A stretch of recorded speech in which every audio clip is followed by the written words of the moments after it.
Bonjour à toutes et à tous, je suis Guillaume Millet, professeur de physiologie de l'exercice à l'université Jean Monnet à Saint-Étienne.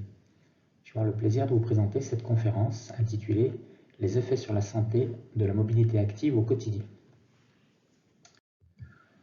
En ces temps de Covid, de crise sanitaire liée à cette maladie, il ne faudrait pas oublier que d'autres problèmes subsistent.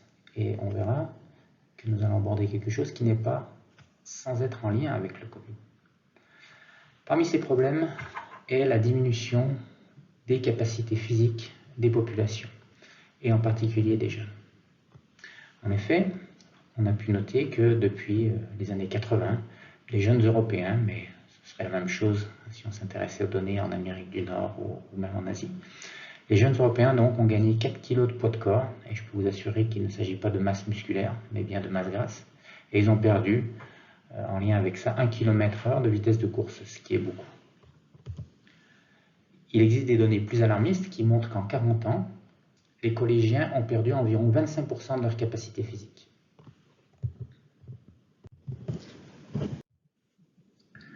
Ainsi, par exemple, sur cet indice de santé qui est la consommation maximale d'oxygène, mais cela n'a pas beaucoup d'importance, c'est un index qui nous permet, nous physiologistes, de déterminer la santé générale des individus. On s'aperçoit qu'entre 80 et 2000, il s'agit là d'une étude, mais il y en a d'autres, entre 80 et 2000, par exemple, donc les enfants ou les adolescents, entre 8 et 18 ans, ont perdu entre 0,4 et 1% de leur capacité physique par an, ce qui est évidemment assez dramatique.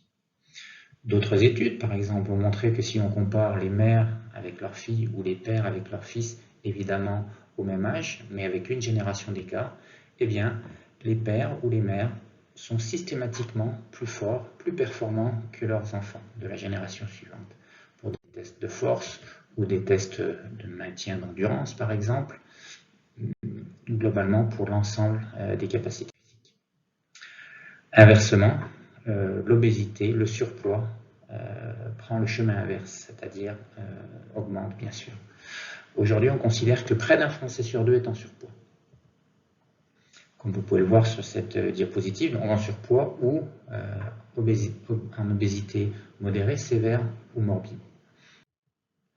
Cette animation nous montre l'évolution, je pense que les images se passent de commentaires, du taux d'obésité dans le monde. Donc, bien évidemment, cela ne touche pas seulement la France.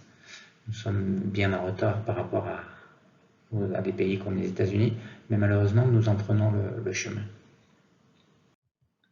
Ce qui est encore plus dramatique, c'est que cette obésité, cette augmentation d'obésité, touche les enfants. Ainsi, entre 1975 et 2016, le taux d'obèses chez les filles, le nombre d'obèses chez les filles est passé de 5 à 50 millions, et chez les garçons, le taux d'obésité chez les adolescents de 5 à 19 ans est passé de 6 à 74 millions. Les explications à cela, elles sont connues.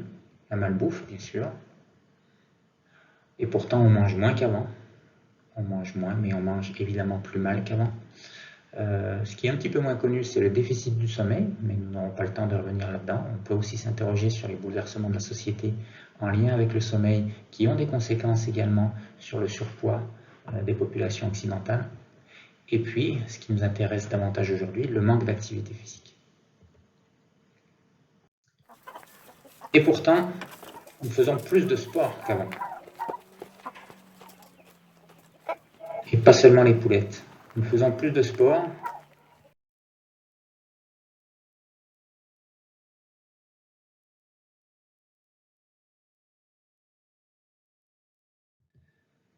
Mais nous sommes moins actifs. Les emplois que vous avez à l'écran ne sont pas des emplois qui ont disparu il y a 10 000 ans. Il y a encore quelques décennies, ces emplois existaient et évidemment demandaient une dépense énergétique importante. Ils ont été remplacés par ce type d'emploi. Je ne vous apprendrai rien. Les loisirs également ont changé. Évidemment, l'utilisation de la télévision. Ici, vous avez le visionnage quotidien de la télévision aux États-Unis entre 50 et 2000. Donc, encore une fois, ce graphique se passe de commentaires. D'autant plus que désormais tout le monde utilise la télécommande, c'est dommage parce que c'est l'occasion de dépenser 5 kilocalories à chaque fois qu'on se lève pour changer de chaîne, qu'on ne se lève plus pour changer de chaîne. Ces loisirs passifs touchent bien sûr les enfants, donc les jeux vidéo, et puis inutile de vous dire que Internet et les réseaux sociaux y sont également pour beaucoup. Et puis plus en lien avec le sujet de notre conférence, qui explique également la baisse de l'activité physique des populations, sont la disparition des transports actifs et l'utilisation sans limite de l'utilisation de la voiture et d'autres transports motorisés. Ainsi, par exemple, on considère qu'environ 80% des enfants marchaient pour se rendre à l'école au début des années 80. Ils ne sont plus que 10% aujourd'hui. Et encore, c'est un chiffre sans doute assez optimiste. Ce qui correspond à 2000 pas perdus chaque jour. 2000 pas, c'est assez énorme quand on sait que quelqu'un qui marche vraiment beaucoup fait entre 8000 et 10 000 pas par jour. Je répète, c'est quelqu'un qui marche énormément. Quelqu'un qui marche beaucoup moins est plutôt à 3, 4, 5 000 pas par jour. Et donc on perd en gros la moitié. On a perdu en quelques décennies la moitié du nombre de pas que nous faisions chaque jour. On ne parle pas évidemment des coureurs, des athlètes comme Gebre Selassie, qui peut-être ne le connaissez-vous pas, il s'agit d'un des meilleurs coureurs de l'histoire qui lui devait faire 10 km matin et soir pour aller à l'école en courant. Plus proche de nous, à la fois dans le temps et dans l'espace, en tout cas dans l'espace. Ici, c'est une image d'un village du Jura, dont je suis originaire. Et quand j'étais enfant, ou peut-être un peu la génération avant moi, eh bien, les enfants allaient à l'école à ski de fond, et il se disait là-bas que les enfants qui étaient les meilleurs en ski de fond lors des compétitions étaient ceux qui habitaient le plus loin de l'école.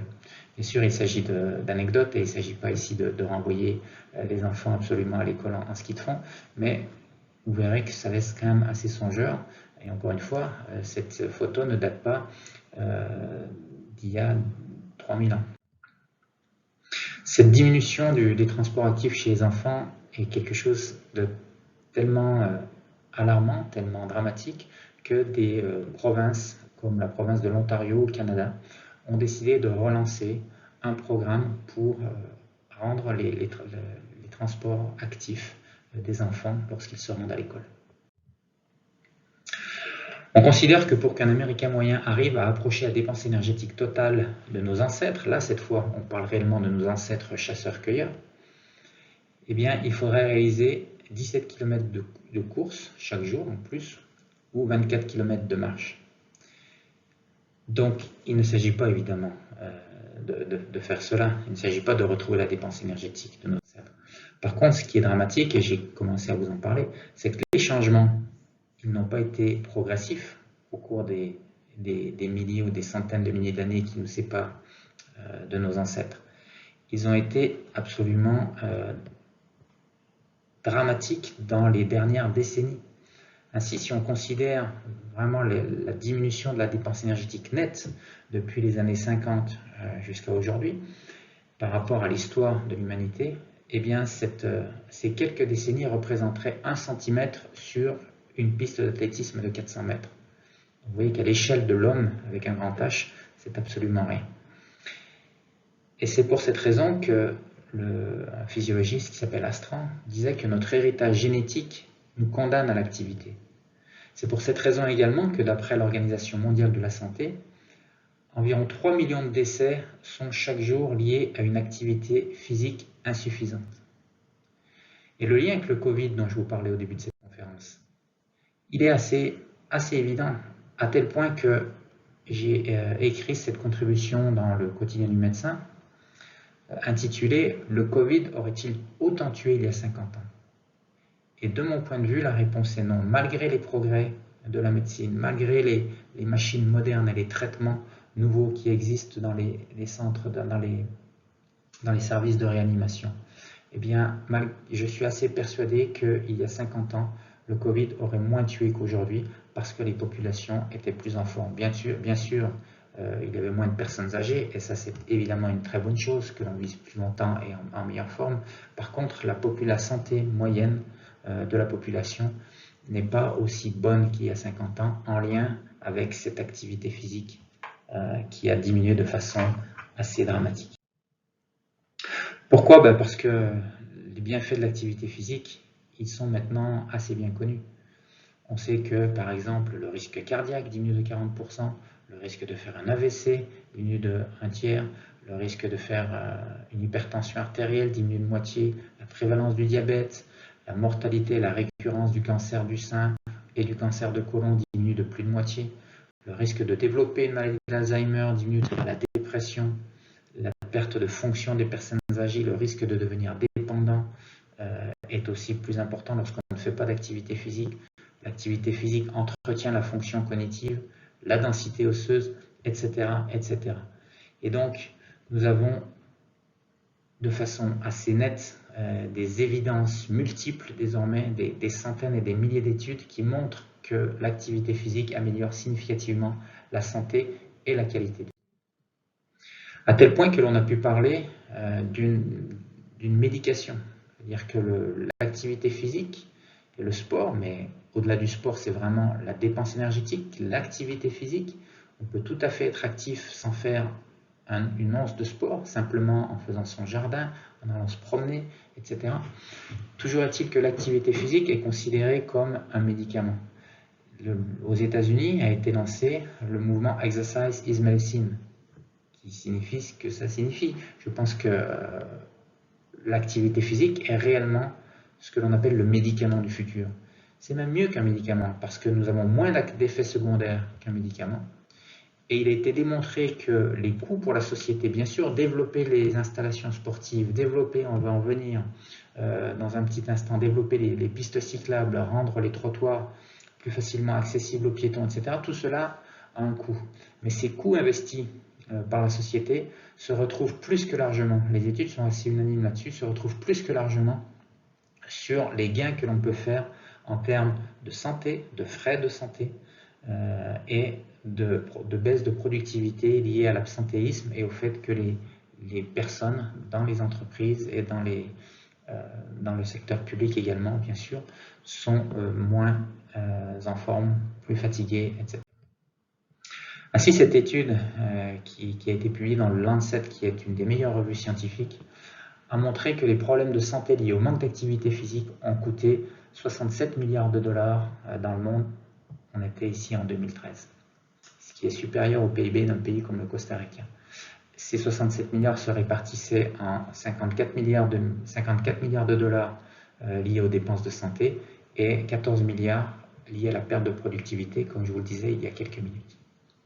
Le coût réel en fait de cette étude pourrait être sous-estimé car cette étude ne considérait que les 5 grandes maladies associées à l'inactivité physique qui étaient la maladie coronarienne, l'AVC, diabète de type 2 et les cancers du sein et du côlon. Bien sûr, ces surcoûts liés à l'inactivité physique ne sont présents que dans les pays riches, puisque dans les pays pauvres, ces problèmes d'inactivité ne sont pas majeurs, puisque les gens, de par leur activité professionnelle en particulier, ont une activité physique qui est bien supérieure au nôtre, qui est l'équivalent de ce qu'il y avait chez nous il y a quelques décennies. Bref, développer l'activité physique est rentable économiquement. Aujourd'hui, on le sait. Les évidences scientifiques existent depuis les années 50. Donc il existe un vrai décalage entre ce que l'on sait, ce qui a été démontré scientifiquement, et l'argent qui est investi, même s'il y en a. Il ne s'agit pas de dire que absolument rien n'est fait. Bien sûr qu'il y a des choses qui sont faites, y compris en France, même si en France on n'est pas particulièrement en avance, on est même plutôt en retard par rapport à d'autres pays comme l'Australie ou le Canada par exemple. Toujours est-il qu'il existe un décalage entre les évidences scientifiques et ce qui est fait par les pouvoirs politiques pour développer l'activité physique. Alors pour quelle raison existe-t-il ce décalage? Puisque les preuves existent, elles existent depuis longtemps maintenant. Eh bien peut-être qu'on peut se poser la question de savoir s'il existe réellement un intérêt, qui a vraiment intérêt à des formes de sport santé. De l'argent, il existe dans le sport professionnel. Donc là, on parle de business, c'est autre chose. Mais pour développer le sport santé, Qui a réellement intérêt? On peut se poser ça.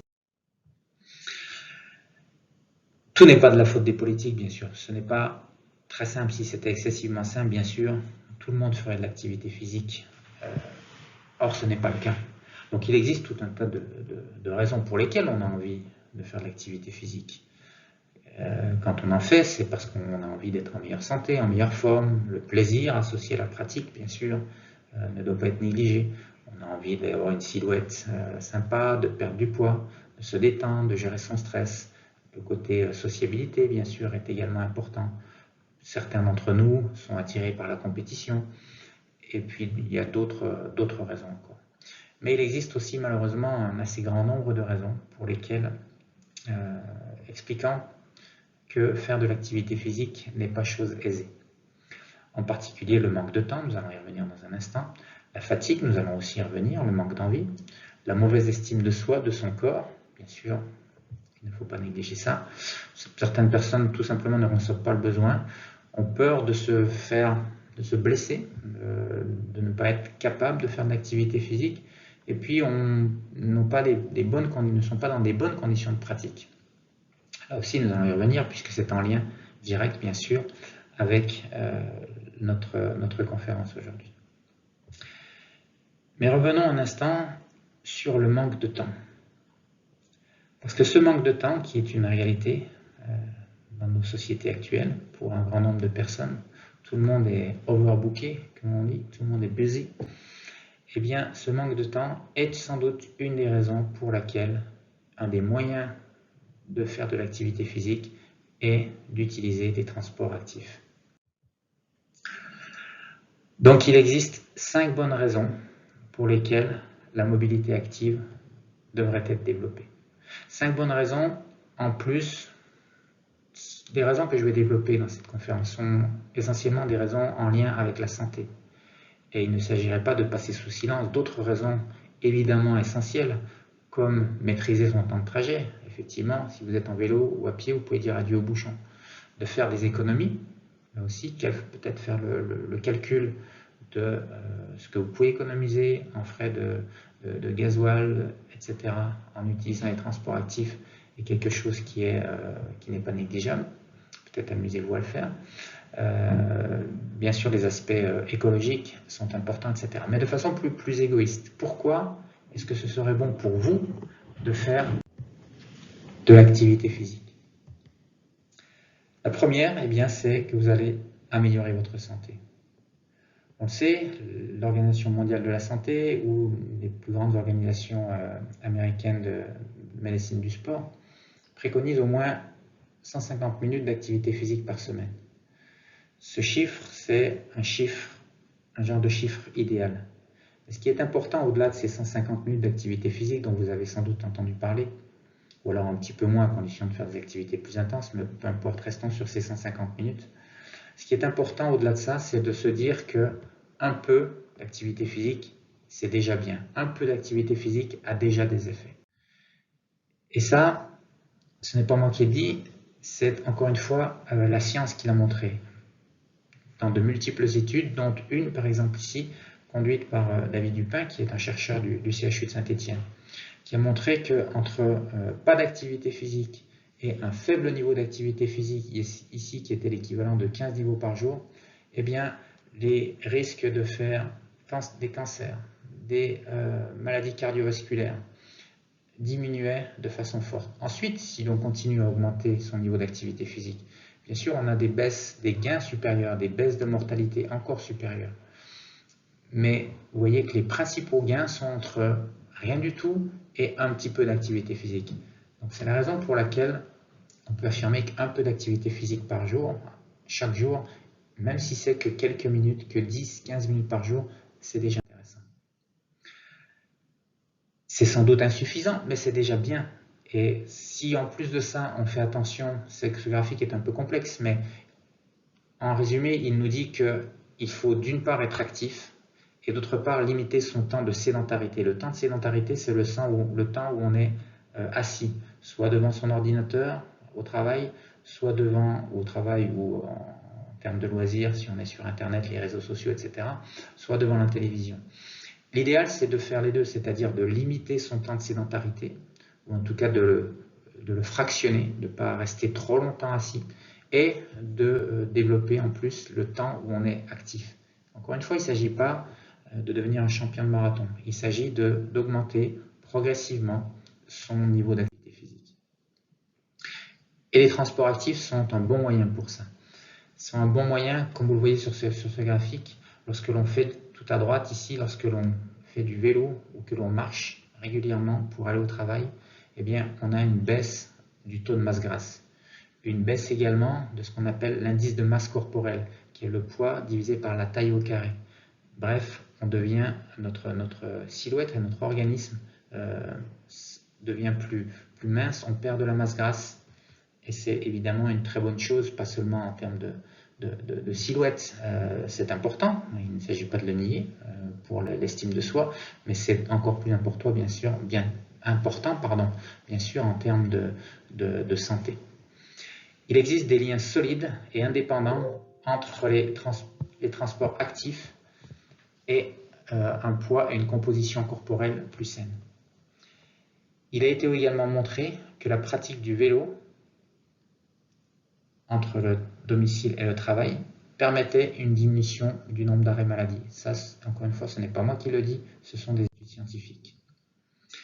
Donc bref, on améliore sa santé physique, mais également sa santé mentale. Ici, dans cette étude publiée dans Lancet Psychiatry en 2018, qui étudiait le lien entre l'exercice physique et la santé mentale chez 1,2 million d'individus aux États-Unis, qui a duré une étude qui a duré pendant 4 ans. Dans cette étude, ils ont posé la question suivante aux participants.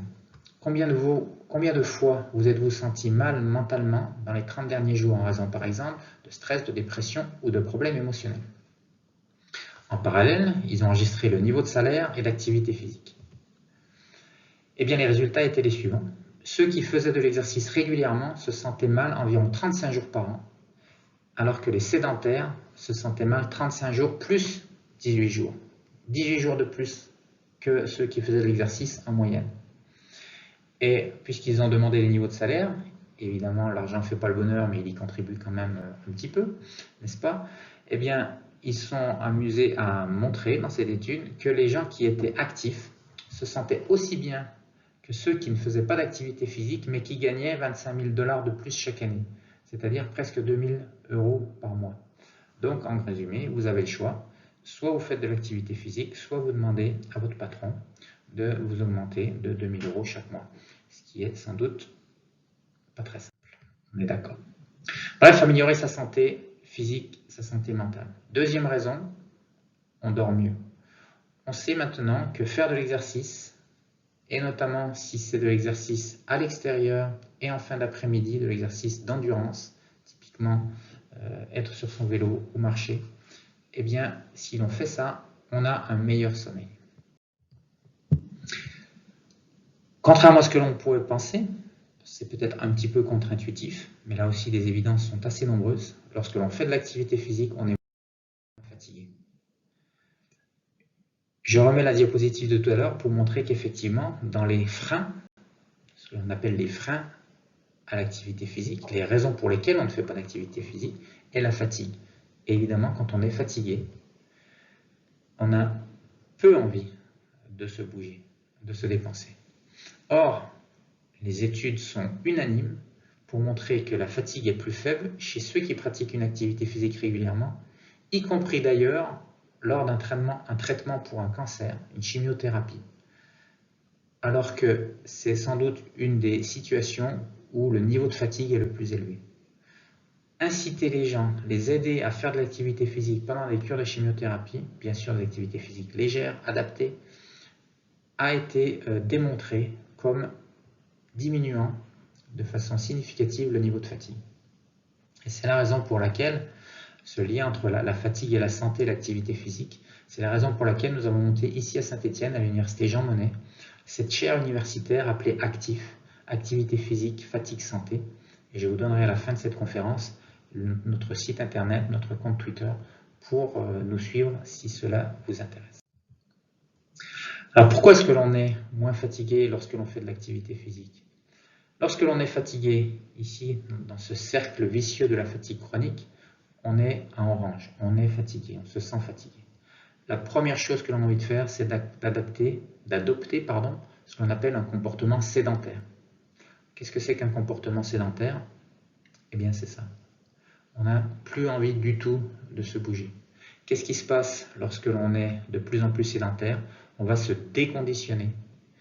Et en se déconditionnant, on va perdre encore nos capacités physiques. Par exemple, on va avoir ce qu'on appelle une atrophie musculaire. Nos muscles vont devenir plus petits. Et donc, ce déconditionnement, cette atrophie musculaire vont faire que tout sera encore plus difficile. Et donc, vont renforcer cette fatigue qui vont nous entraîner à faire encore plus d'adopter encore plus de comportements sédentaires, etc., etc. Aussi ce qu'on appelle le cercle vicieux de la fatigue chronique. Et il faut en sortir. Bien sûr, ce n'est pas très simple, mais il faut en sortir et les transports actifs peuvent être un moyen pour cela. Il existe d'autres raisons, bien sûr, pour lesquelles on est moins fatigué lorsqu'on fait de l'activité physique, et en particulier le sommeil dont je vous ai parlé tout à l'heure. On dort mieux, donc on est moins fatigué. Bref, de façon contre-intuitive, l'exercice est le seul traitement à long terme de la fatigue. Quatrième raison pour laquelle pratiquer les transports actifs est une bonne idée, cela permet de diminuer son niveau de stress. Là encore, les études sont assez unanimes. Et enfin, de s'offrir un break. Aller au travail le matin et en revenir encore plus le soir en marchant dans un parc, même dans la rue ou en étant sur son vélo, permet d'entrer et d'avoir une espèce de sas de décompression qui vraiment fait du bien. Réellement, l'essayer, c'est l'adopter. Une étude menée dans 7 villes européennes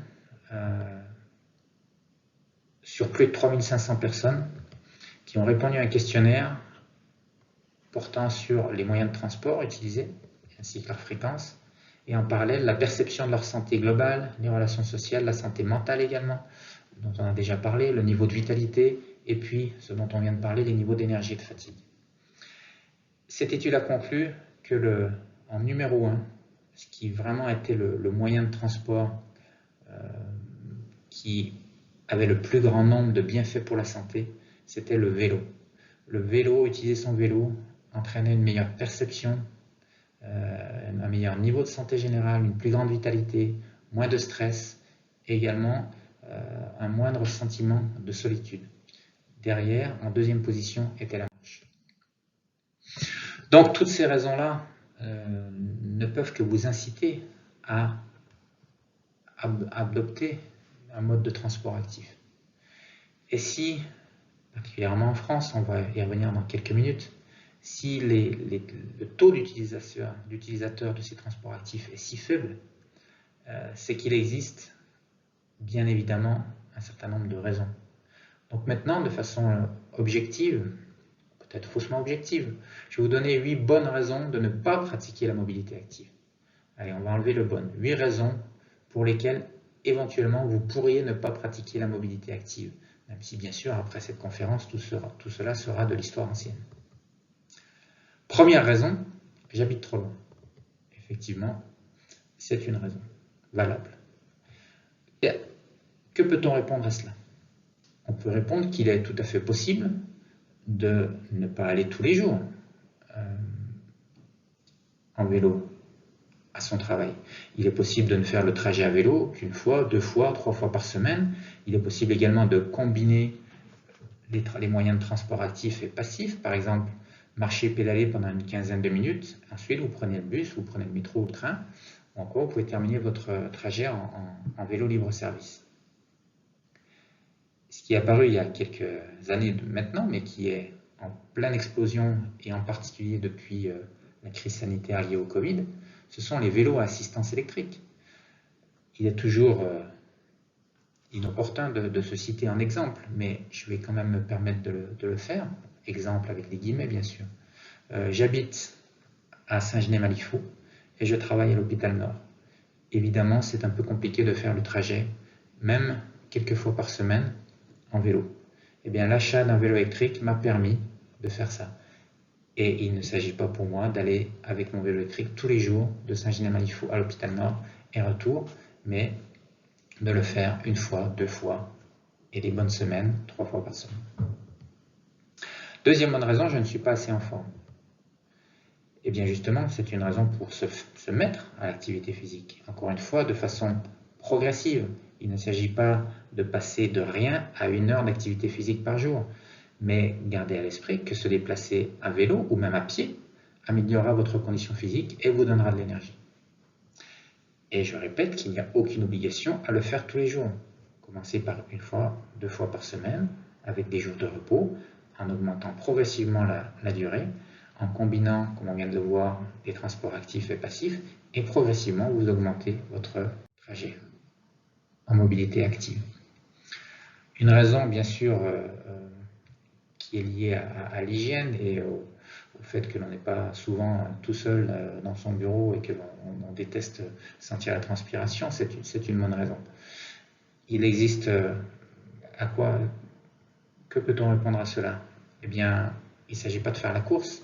Il faut rouler lorsqu'il fait un peu plus chaud, il faut rouler ou marcher plus lentement, et il se peut que vous arriviez complètement sec. Vous pouvez aussi vous changer, il faut s'habiller de façon appropriée. Dès que l'on sent que l'on se réchauffe, enlever des épaisseurs. Bref, il existe des moyens, des textiles qui sont aussi très très adaptés à l'activité physique. Lorsque l'on décide d'utiliser le vélo pour se rendre au travail, une des raisons pour lesquelles on a peur de le faire, c'est qu'on a peur de se faire voler ce vélo. Et c'est une réalité, mais ça ne touche quand même qu'un tout petit nombre. On considère qu'environ 1% des vélos seulement est volé chaque année. Et puis on peut essayer on n'est pas obligé d'acheter un vélo neuf, on peut essayer d'acheter un vélo sur le bon coin, un vélo qui donne moins envie d'être volé et qui permet tout à fait de faire du transport actif. Il faut bien verrouiller, il existe maintenant des cadenas qui sont suffisamment dissuasifs. Il ne s'agit pas de mettre simplement un petit câble, mais des vrais cadenas. Et puis on peut faire graver son vélo également. Autre raison, je dois amener mes enfants à la garderie ou à l'école. Effectivement, si vous avez des enfants, il se peut que vous ayez à faire ça. C'est même probable. Eh bien, c'est peut-être ici l'occasion de leur transmettre le coût des déplacements actifs, à condition, et on va y revenir dans un instant, que les installations, que les voies cyclables soient appropriées. Les enfants ont besoin de se dépenser chaque jour, ont besoin de dépenser de l'énergie. Et donc, c'est l'occasion de leur enseigner comment se déplacer dans le quartier. Faire ses courses, on a besoin de la voiture pour faire ses courses. Peut-être qu'en utilisant un porte-bagages sur le vélo, une sacoche, un panier, afin de transporter les achats, en tout cas les achats du quotidien, c'est une solution. Rappelez-vous qu'il est plus facile de garer un vélo qu'une voiture devant les commerces, et notamment au centre-ville. Autre raison, je n'ai pas envie de rouler sous la pluie ou dans le froid. C'est vrai qu'à Saint-Étienne, nous ne sommes pas à Marseille, et il pleut. Alors, ce qu'il faut savoir, c'est qu'il ne pleut pas tant que ça en fait. Même quand on a l'impression que le temps est maussade, les études ont montré qu'il pleut réellement 5 à 8% des trajets effectués, évidemment avec de l'hétérogénéité en fonction du lieu. Mais en tout cas, il pleut seulement lors de 5 à 8% des trajets effectués par les cyclistes qui font du transport actif. Il se peut qu'il pleuve pendant la journée, mais qu'il ne pleuve pas pendant vos heures de déplacement. Si malgré tout on annonce la pluie, eh bien on peut emporter des vêtements de pluie et vous allez vous apercevoir que vous allez les transporter plus souvent dans votre sac que sur vous. Et puis encore une fois, on n'est pas obligé d'aller travailler tous les jours en vélo, si la pluie vous dérange ou en marchant. Si la pluie vous dérange, eh bien ne prenez votre vélo ou ne marchez que lorsqu'il fait beau. Ce n'est pas la loi du tout ou rien. J'ai travaillé pendant quelques années à Calgary où il faisait moins 30 et j'avais la chance, c'est vrai, de ne faire qu'un quart d'heure de vélo. Et je peux vous assurer que même à moins 30 degrés, moins 20, moins 30 degrés, en étant bien équipé, à condition bien sûr de ne pas faire trop longtemps, eh bien on peut arriver à pédaler par tous les temps et toutes les températures. Et puis il ne fait quand même pas tous les jours moins 20 degrés à Saint-Étienne. Je n'aime pas rouler dans le trafic. Voilà une bonne raison, effectivement. Alors vous pouvez essayer de planifier votre trajet de façon à éviter le trafic et choisir des voies cyclables. Il vaut mieux faire des petits détours et se sentir à l'aise plutôt que de pédaler dans le trafic. Vous avez des cyclistes plus expérimentés peut-être qui pourront vous décrire le trajet qu'ils empruntent. Mais c'est vrai que ce type d'installation ne donne pas forcément envie, et encore à condition que les voies cyclables existent. Parce que finalement, les mauvaises conditions de pratique, on a parlé du climat, mais les installations en particulier, sont les critères les plus cités qui empêchent de pédaler, ou inversement, les critères les plus cités pour développer la pratique du vélo à condition que ces installations existent. Ces installations, de quoi parle-t-on?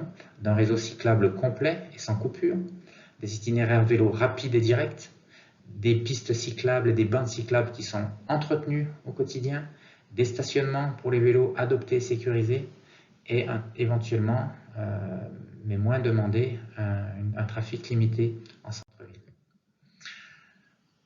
12% en Europe de 30 000 personnes interrogées ont déclaré faire du vélo tous les jours, avec une énorme disparité entre les pays d'Europe. Les pays qui pratiquent le plus le vélo sont la Hollande, le Danemark et la Finlande. Et puis dans le peloton de queue, l'Espagne, le Luxembourg et l'Angleterre. Et la France n'est pas très loin de ce peloton des cancres de la pratique du vélo. Et sans surprise, cela peut être mis en lien avec la carte des pistes cyclables en Europe. Vous voyez que la densité est beaucoup plus importante en Scandinavie, aux Pays-Bas, en Belgique, en Allemagne que chez nous, ou en Espagne, au Portugal, en Italie. La part des déplacements en vélo en France est de 3%, c'est-à-dire deux fois et demi moins que la moyenne européenne. Donc on fait vraiment partie des... Alors maintenant, si on descend d'un cran et on s'intéresse à la disparité qui existe en France, elle est également énorme. Et en tête des villes les plus cyclables est la ville de Strasbourg. Et donc ce classement, je le connaissais déjà avant de me rendre, il y a à peine quelques semaines, à Strasbourg. Et voici les photos que j'ai pu prendre en marchant une quinzaine de minutes dans la ville de Strasbourg. Et je vous assure que ça fait réellement envie. Quand je vous parlais un des freins d'amener ses enfants à l'école, j'ai vu de nombreuses mères ou pères de famille qui pédalaient avec l'enfant derrière sur son petit vélo pour aller à l'école. Des parkings à vélo immenses, des vélos partout dans la ville. C'est quelque chose, on a beau le savoir, le vivre, c'est vraiment quelque chose qui... Et Saint-Étienne, eh bien malheureusement, Saint-Étienne, alors que la France est déjà parmi les derniers de la classe, eh bien Saint-Étienne est parmi les derniers de la classe en France. Nous sommes classés défavorables pour le ressenti global de la pratique du vélo, la sécurité, le confort, les efforts faits par la ville. La seule chose qui donne un petit peu envie d'être optimiste, c'est du côté de l'évolution des données, c'est-à-dire qu'on part de loin, mais on a l'impression qu'il y a quand même eu une prise de conscience et que les choses sont en train de changer un petit peu.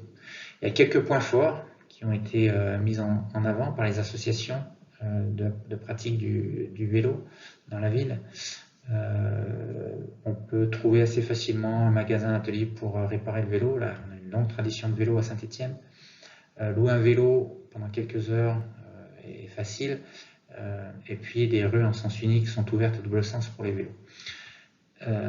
J'ai questionné l'association Aussi Vélo et qui m'ont confirmé qu'il existait de petits progrès faits cette année par la ville de Saint-Étienne. Des progrès qui sont listés ici, c'est-à-dire que des commissions vélo se sont tenues avec les élus de la ville. L'association Aussi Vélo a étudié un programme de rénovation des voiries avec la direction de la voirie de Saint-Étienne Métropole. Quelques installations ont été terminées et puis des promesses de pérenniser d'autres aménagements cyclables ont été données. Donc Aussi Vélo parle quand même de petits progrès réalisés cette année. Mais il existe aussi un assez grand nombre de points faibles. Donc les itinéraires cyclables ne sont pas sûrs. Circuler à vélo lorsqu'on est un enfant, une personne âgée est dangereux. Le réseau d'itinéraires cyclables ne permet pas d'aller partout de façon rapide et directe. Il manque des panneaux d'indication et je peux difficilement rejoindre à vélo les communes voisines en toute sécurité. Bref, il y a beaucoup à faire pour améliorer la pratique du vélo à Saint-Étienne. Pour terminer, je vous ai parlé, je reviens sur ces 5 bonnes raisons de pratiquer la mobilité active, améliorer sa santé physique et mentale, mieux dormir, être moins fatigué, moins stressé et s'offrir un break, un sas de décompression. Je vous rappelle ici que seulement les effets sur la santé ont été évoqués. Et puis je vous rappelle également qu'en ces temps de Covid, développer la pratique du vélo ou la mobilité active d'une façon générale permet de diminuer le taux d'occupation des transports en commun et donc est bénéfique par rapport à la transmission du virus. Et puis ça permet également de diminuer la congestion du trafic automobile. Et puis il en existe une 6e bonne raison de pratiquer, mais qui est en lien bien sûr avec les 5 précédentes. C'est d'être tout simplement plus heureux. Il existe une association assez claire entre le niveau d'activité physique et le happiness, le bonheur, qui a été montré par exemple dans cette étude. Augmenter son niveau d'activité physique était associé avec un plus grand niveau de bonheur, tout simplement. Et quel serait le mode de transport qui nous rend le plus heureux? Eh bien, d'après cette étude, c'est encore une fois le vélo. Bref, l'activité physique a de nombreux bienfaits pour votre santé, vous permettra sans doute d'être plus heureux, et pour pallier le manque de temps et les nombreux freins qui peuvent exister à l'activité physique, et bien sûr c'est la raison pour laquelle on m'a demandé de faire cette conférence, et bien le transport actif, qui peut être une volonté individuelle mais qui est aussi et peut-être surtout une volonté politique, est une solution qui doit être développée, qui va être développée à l'avenir, j'en suis convaincu. Je vous remercie de votre attention. Si vous avez des questions, vous pouvez me les envoyer à l'adresse email qui figure ici, guillaume.millet@unif-st-etienne.fr. Vous pouvez également me suivre personnellement sur Twitter @kinésiologie. Vous pouvez également consulter mon site internet personnel qui est www.kinésiologie.com. Et puis je vous ai parlé de cette chaire universitaire, la chaire Actif, activité physique, fatigue, santé. Le site internet qui est en français www.actif.org, actif avec un S, et notre compte Twitter @chaire-actif. Merci pour votre attention et bonne journée.